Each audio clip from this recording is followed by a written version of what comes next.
All right, when you sit down to write, the typical first question is, what do I say? And that is the wrong rabbit hole to fall down. And that's why you end up leaning towards marketing practicality and sales angles. What I want you to ask yourself is, who am I talking to? All right, you have to understand the lens that colors their world, the armor that protects their identity, the patterns that dictate their decisions. You have to understand those things before you can even begin to find the intersections between your brand of expertise and their belief system. And that, Buttercup, is the birthplace of captivating copy. That's where it all starts. It all starts with your buyer. Now, this questionnaire is designed to help you decode your buyer's brain and give you that starting place for finding those intersections. Now, when you're answering these questions, I want you to resist the sweet, sweet temptation to talk about your product at all. I don't want to hear anything about your product or service, okay? Your product is simply a means, and that comes much later. That's after the sale, all right? Copywriting, marketing, this is all before the sale, all right? This is all about them and meeting them where they're at. So make no mistake, what you want to focus on, what you're actually selling, is identity alignment. Now, when I say identity alignment, what I mean is you're selling something, right? Whatever that is, Pinterest management, branding, web design, natural fragrances, math events for little girls. It doesn't matter what you're selling, okay? You're selling that something, but it's all about that thing, how it's going to help them feel more like the person they want to be. That's ultimately what you're selling. It's not about the product or service. It's about the identity of your buyer and finding those intersections so that you can angle your copy around those, right? So that it's something that helps them feel more like the person they want to be. You know now that we make decisions based on feeling. We take action based on when we're feeling something, not thinking something. All right, so focus on the feelings here, not the logic, not at the product level, not at the marketing level, not at the buyer level. It's not about the logic. That's not what's going to tickle their emotional G-spots and get them buying. It's the feelings. It's the feeling that this thing that you're selling is going to make them feel more like the person that they want to be. Now, this questionnaire has 20 questions. And again, I want you to answer them from the perspective of your buyer. And yes, some of them are about you. In other words, what beliefs about the world drove you to sell what you're selling? Yes, theory is about you because, again, we're trying to find intersections. So, these are not War and Peace answers. These do not need to be 4 to 5 paragraphs. This entire lesson should take you less than 60 minutes to answer. You want to get the general idea. Remember, this is a starting place. That's the beauty of a starting place. Okay, this is not even close to copy ready. This is just getting our thoughts on paper. Don't worry, we are going to drill down into them and we're going to find the intersections. But first, we just have to get the ideas, the thoughts, the feelings onto paper. All right, once you have answered all 20 of the questions, you're going to go back through your answers and you're going to start mining for those intersections. So the intersection between your brand of expertise and their belief system. All right, you are looking for things that you have in common. Okay, so beliefs that you have that they share. Now, I asked one of our fellow society members and one of my favorite people on planet internet, and I asked her to answer these, and she has so generously let me use her in this training. So what I want to do is take her answers and show you what you're going to be doing to mine for these, or mine, I always say mind, mine for these intersections. So here is her questionnaire. What she is, just a little bit of context, what she's focusing on for this theme party is writing her opt-in page. Now, she doesn't have a totally firm idea. She just has a general one. She's thinking about some kind of PDF guide around Pinterest 101, right? Something really basic. All right, let's dive in. So what you're going to do is read through your answers, and you're looking to identify any sentiments, ideas, beliefs, or emotions that have popped up again and again. So if it feels like something that's relevant to both you and your buyer, you're going to highlight, circle it, color code it, or so forth. So let me show you how this works. So what I do is color code the recurring or the common threads, right? So each common thread gets its own color because you usually are going to find, this is just an average, just something to throw out so you have something to work against, but you're usually going to find somewhere around 5 to 7 reoccurring themes in these 20 questions, okay? Sometimes it's more, sometimes it's less. That just means that we need more writing, more refining, and that's what this entire process is about. So don't worry, remember, this is your starting place. Now for Kelly's, there were probably about that many. I think there's about 5 I found. So I wanna run through those really quick just so you get an idea of what I mean. At the bottom of this document, I've made a little legend. So let's say there are 6. So I have 6 recurring themes. Now, I'm doing this, not Kelly, so these may not be actual intersections. Maybe they're not things that she has in common with her buyer, but this gives you a good starting place, and that's why I wanted a real-world example. So let's go back to the beginning and I will break this down. So traditional work was out of the question. So she talks about how she got extremely sick in her 20s and basically the traditional work, right? The 9 to 5 in a cubicle, it's out of the question. Now later, let's look for some orange.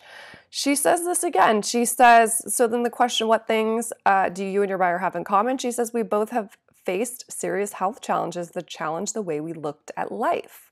That could be an extremely potent intersection, right? If they are both struggling with chronic health issues or just health issues, that's an intersection that has some serious power behind it. Right? So that was one that I highlighted. She only mentioned it twice, but that is pretty human driven, right? That's something that's really close to both of their hearts. Now, another one I found was don't fit in society's boxes, right? So she's talking about herself here, but again, down here, she starts talking about, what things do you and your buyer have in common again. We also don't fit in what society expects of us. That's another really great intersection. Let's see what else we have.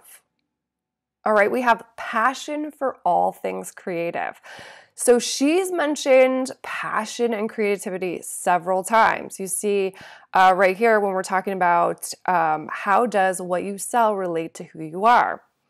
If it means hiring me to do it so my client can go off and create art, there's that same sort of theme. They're creators. So busy with creating. She is so busy with creating her own products. So again, she's creating. What does your buyer's lifestyle look? Bring some passion and creativity back into her life. She's creative and all that goes with that. So you see lots of mentions of creativity. What else do we have? Let's unpack more of this. And I want you to think about it like that. You are unpacking it. This questionnaire was just to get some thoughts on paper. Now you're going to unpack it all. You're going to decide what needs to be washed, what needs to be tossed, what needs to be dry cleaned, what needs some more TLC, all that good stuff. I can make analogies till my face falls off. But let's keep going. All right, so this one cannot do everything all the time. She makes reference to this a lot, which tells me that this is an intersection that at the very least needs to be explored. You see it here. Do everything and know everything. She tackles it a couple more times. Don't have to know everything about everything. I think she tackles it one more time. Don't have to be everything in their business. So that's clearly something that's very important to her, and it's something that she already sees in her buyers, so she needs to explore that. I think we have one more. Do we have? Yes, the being the mom and the technical issues. We have 2 more. Let's see. So this green stuff is really, she mentions tech challenge, right? So different sentiments. So boil stuff down to the simplest, most practical plans. She calls herself a cockeyed optimist and a nurturer. She's a problem solver, able to explain things in ways that even the most technically challenged can understand. She loves to help others, defining the steps in the simplest terms.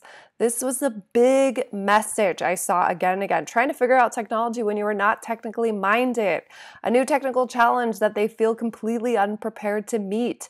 Very little of this frustrating aspects of computer stuff, right? That is absolutely a common thread again and again. Look how much green is on this page.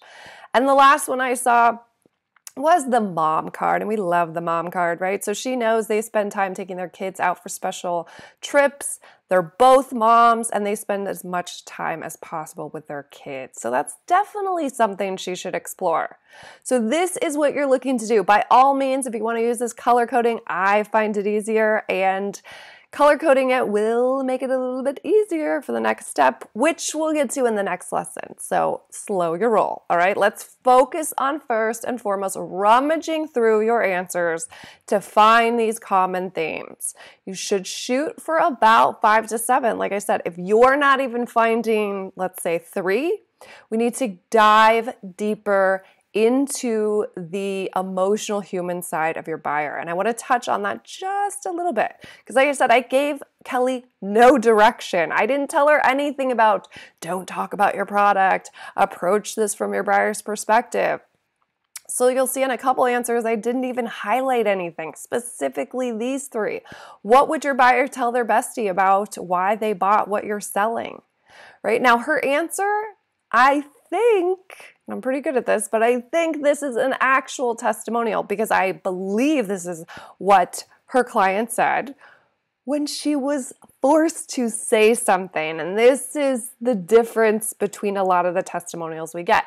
Our clients adore us, but when we put them on the spot, this is my same rant with surveys. We don't necessarily answer genuinely and authentically. We come again from that product marketing aspect. So it's a lot less human. And that's the case here. So she talks about, and again, I'm just guessing that this is a testimonial that she literally copied in.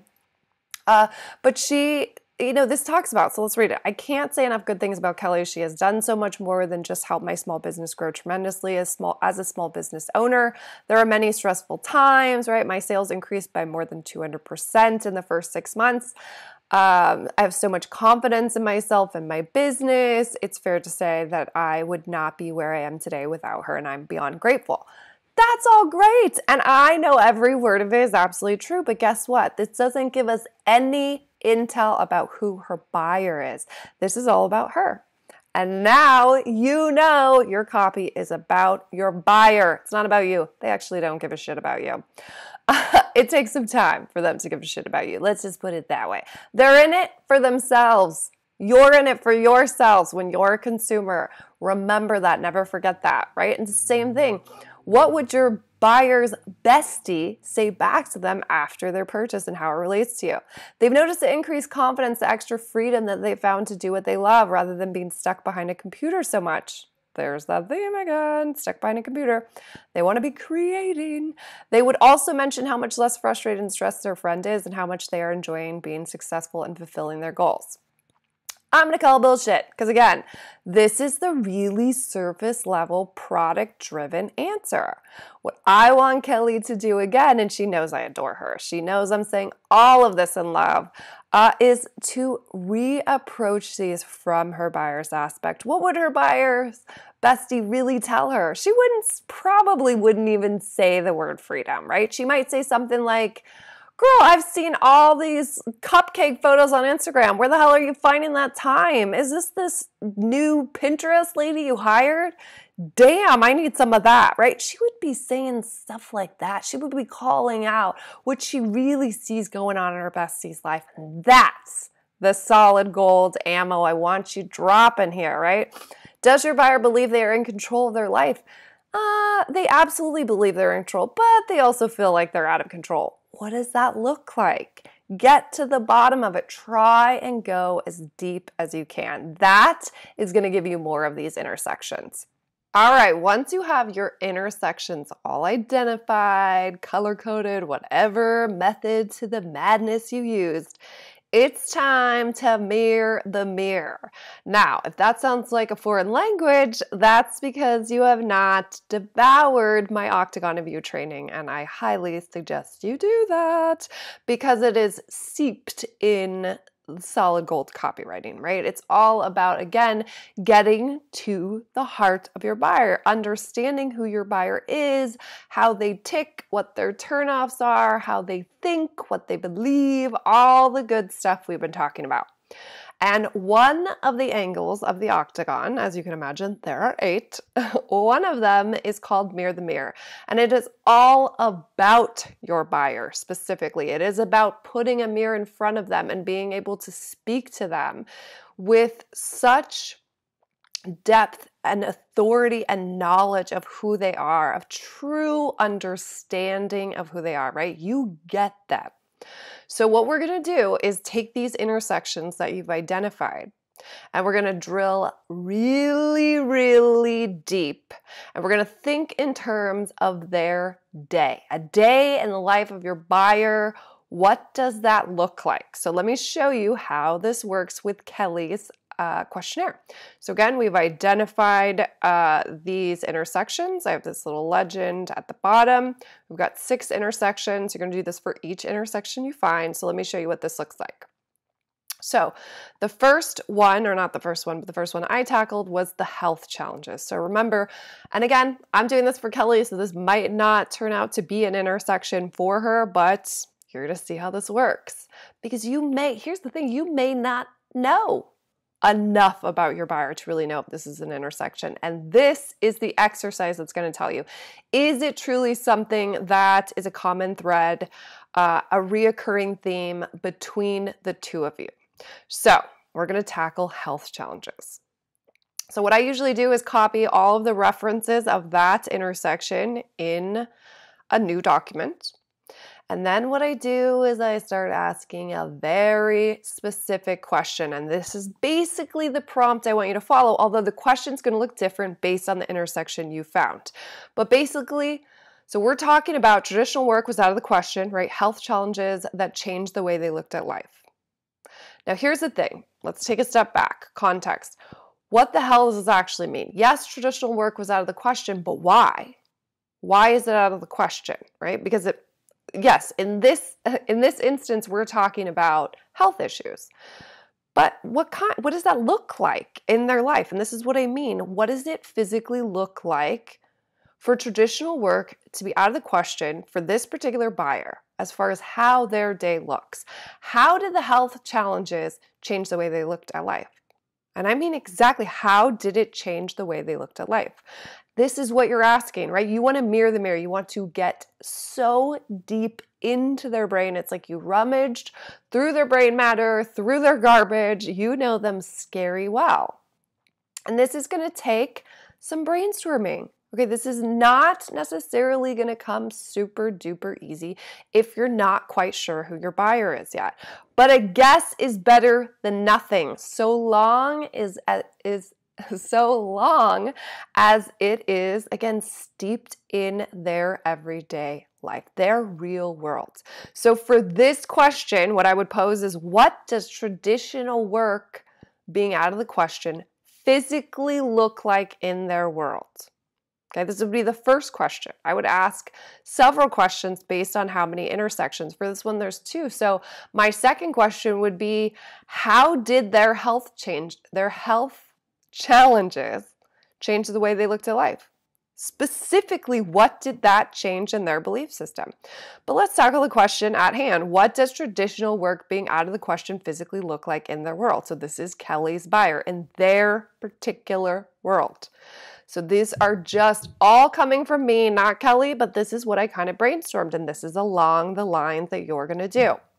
Feeling like a professional patient, right? I would imagine if you have chronic illness, this probably applies. You feel like a fucking professional patient. Maybe not a solopreneur yet, but you feel like a patient. All right, listening to people accuse you of being lazy or lucky, depending on how they look at not being able to work. Spiraling out on guilt after spending one of your good days doing something fun instead of something productive. I bet that's absolutely something that Kelly and her buyer can relate to. Filling out forms and calling specialists day in and day out. Do you see how these are things that are literally going to affect her product?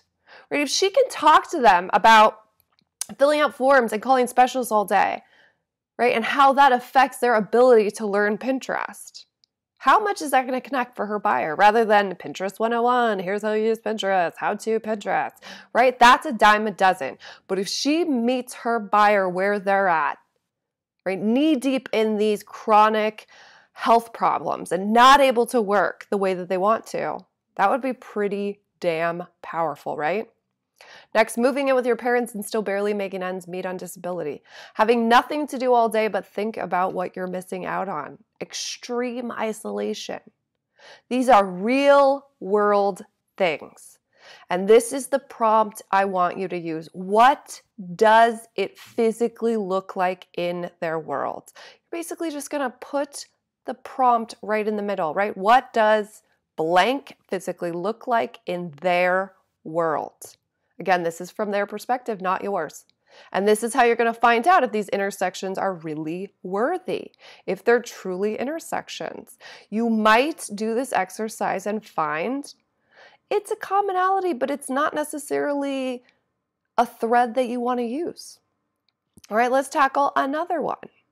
So I tackled this passion theme. So remember, she had all these references and sentiments about her buyer and this passion that they have and what a creative they are. I happen to know that for a fact. Kelly loves her creatives. And we all know that creatives, which I include myself in, are a different breed, right? So again, using the same type of prompt, what does passion, and again, you can use this, physically look like in their world? Let me just copy that in. Right? What does passion physically look like in their world? So, spitballing, right? These are guesses. Making Etsy a permanent fixture on their bank statement. They buy so often. Bailing on dinner to finish painting the beads for your latest necklace. Wandering around the yarn shop for hours each week, scouring the sales rack for the perfect vintage pattern for your next listing.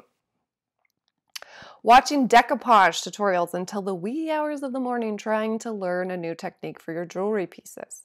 Now, I don't know that she goes for jewelry people. That's not the point here. We want physical experiences that they go through on their day-to-day to tie this around it. Okay, because we insert ourselves into these stories.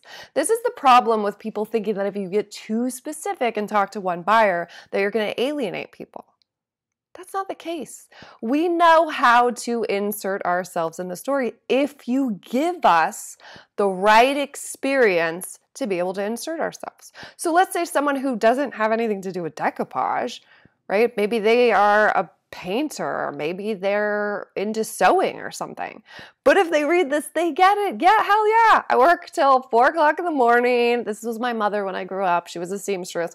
4 o'clock in the morning, there's the sewing machine going and going, going all night. You would totally be able to relate to this. So I don't want you to be afraid to get really specific, really specific to one person. Don't worry about that alienating other people. So long as you are still in your buyer's perspective, in their belief system, these little nuances will not matter. It is the overall experience. It is the picture you're painting that allows them to step into it.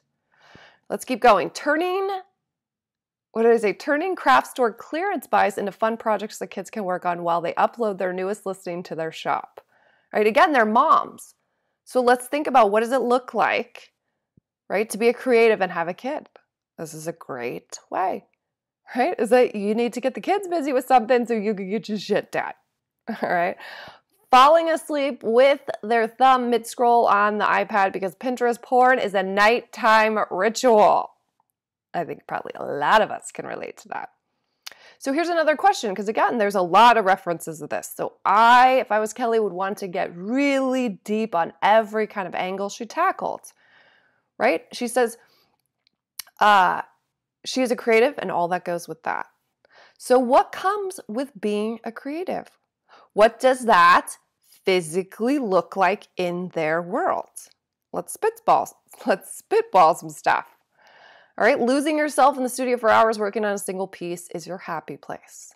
The worst case of bright light syndrome, never finishing anything because you're too excited to explore the next thing. The need for utter solitude and the Jekyll that comes out when you don't get it. That's a pretty big creative. Most of us, not all of us, but most of us are introverts, and we need our fucking alone time or we turn into totally different people. So allergic to surface level socializing, you'd rather make a lie than go to a networking event. Again, introvert, hand raised.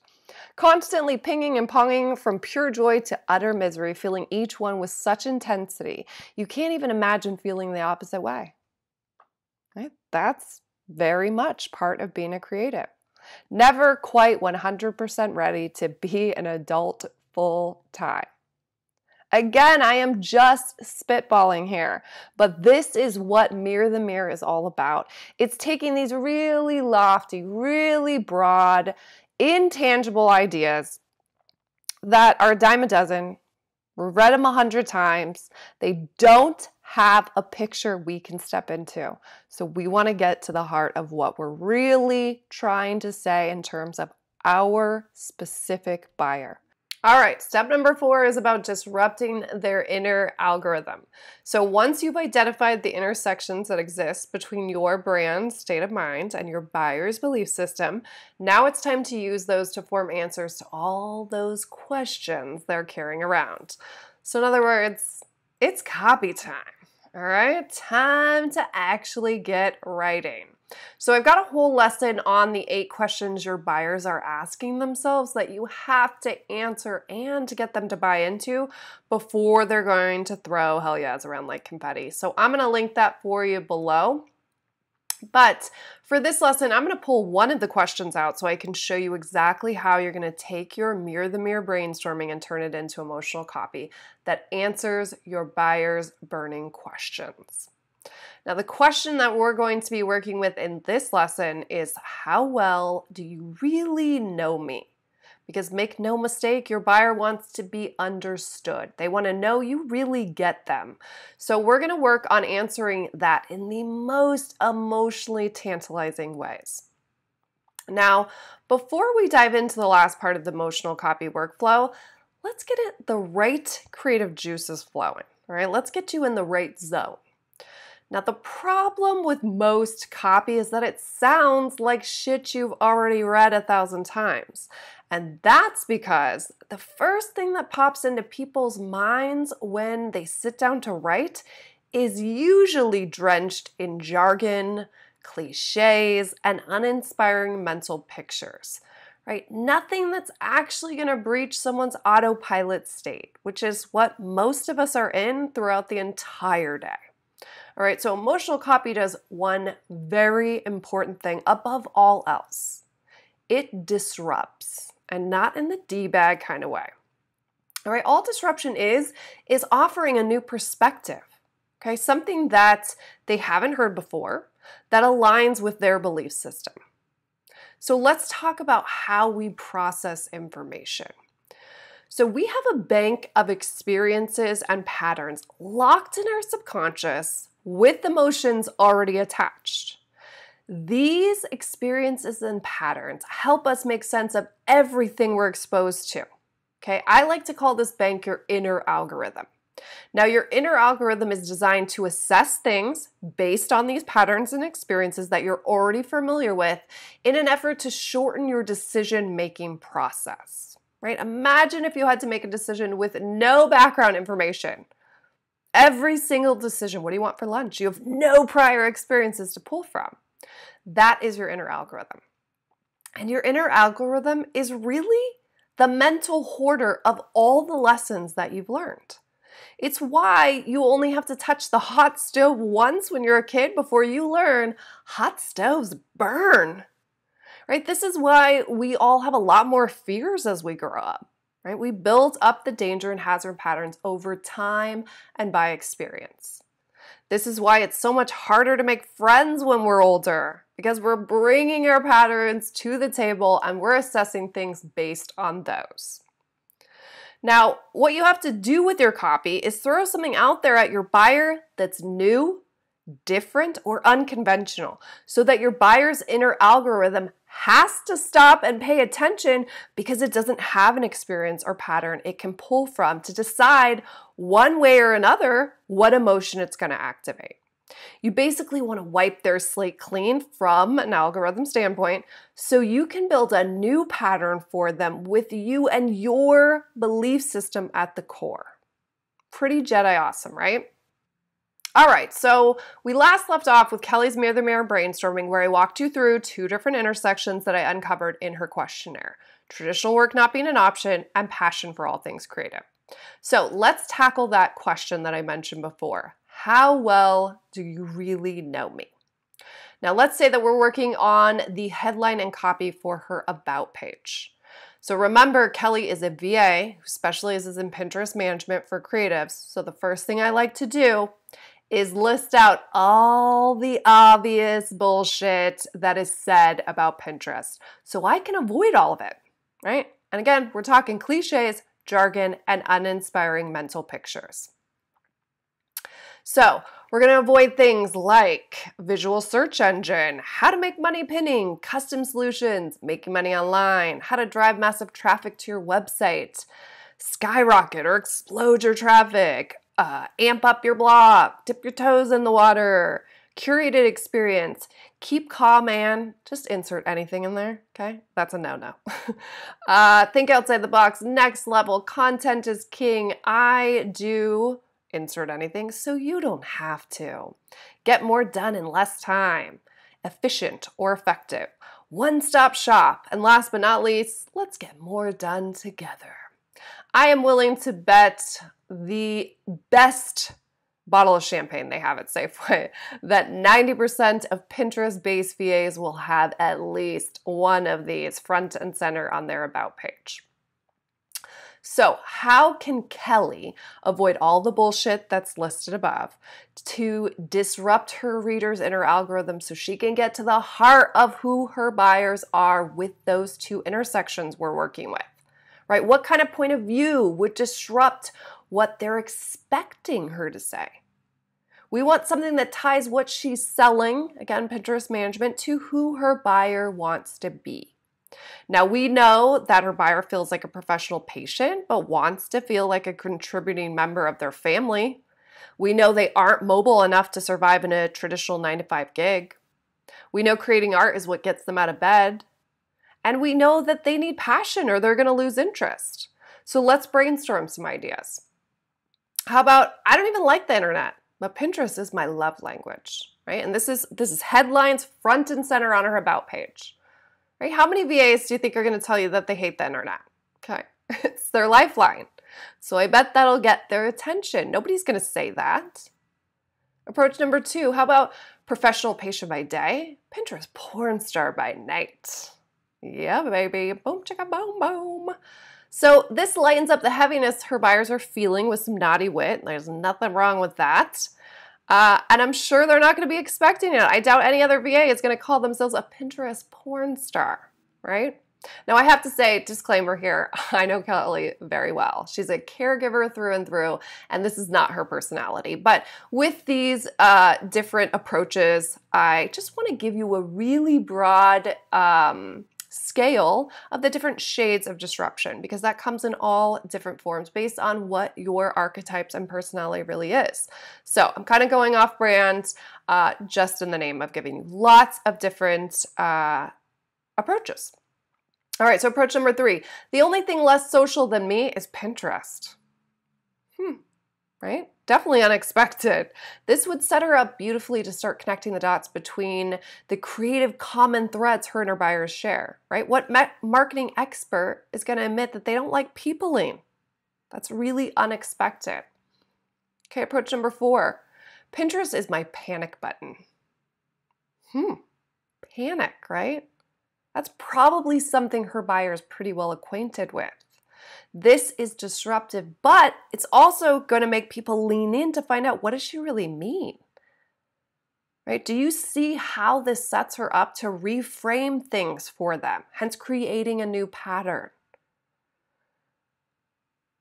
All right, last but not least, approach number 5. I don't assist, I advocate. That might make them think, right? What's the difference? If they have to ask, guess what? That means their inner algorithm doesn't already have a pattern to pull up, right? Bingo. So that is very unexpected. And again, it sets her up to start reframing their belief system.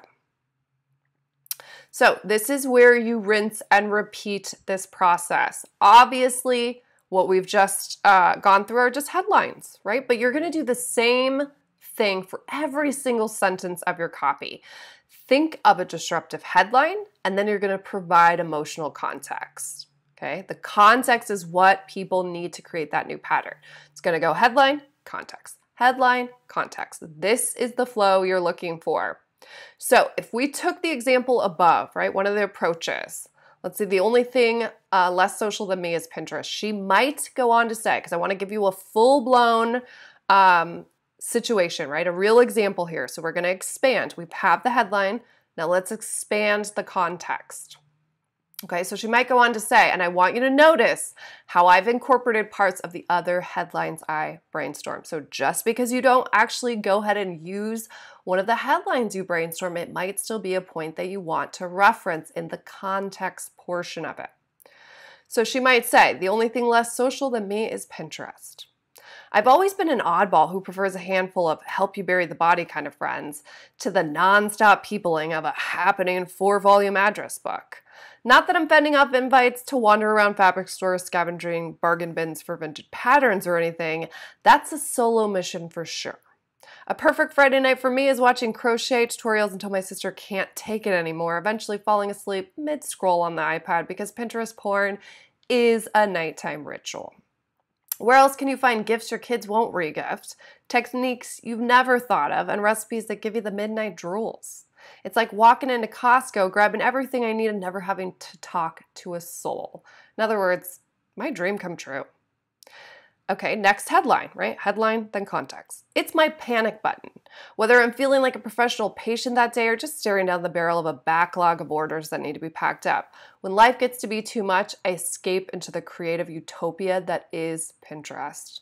I've always loved the platform, but it was one pin in particular I'll never forget that sealed the deal. It was a few years back. I was having a particularly difficult time with my migraines. The flare-up meant more testing again. I was dreading my MRI later that day. In a moment of desperation, I flipped open my phone and fired up Pinterest. I searched ways to make the doctors fun, as if that would net anything useful. I'll be damned if right there, in a sea of toddler hacks like a badge of oddball honor, the perfect cure wasn't staring right back at me. After the snorting laughter wore off, I went straight into my bedroom, shimmied up my silkiest pair of jungle print underwear, and snickered all the way to the appointment. The doctor tried not to smile, but I could see it all over his eyes. The nurse threw me the biggest heartfelt high five. I think it was the unnecessary leg crossing that got her.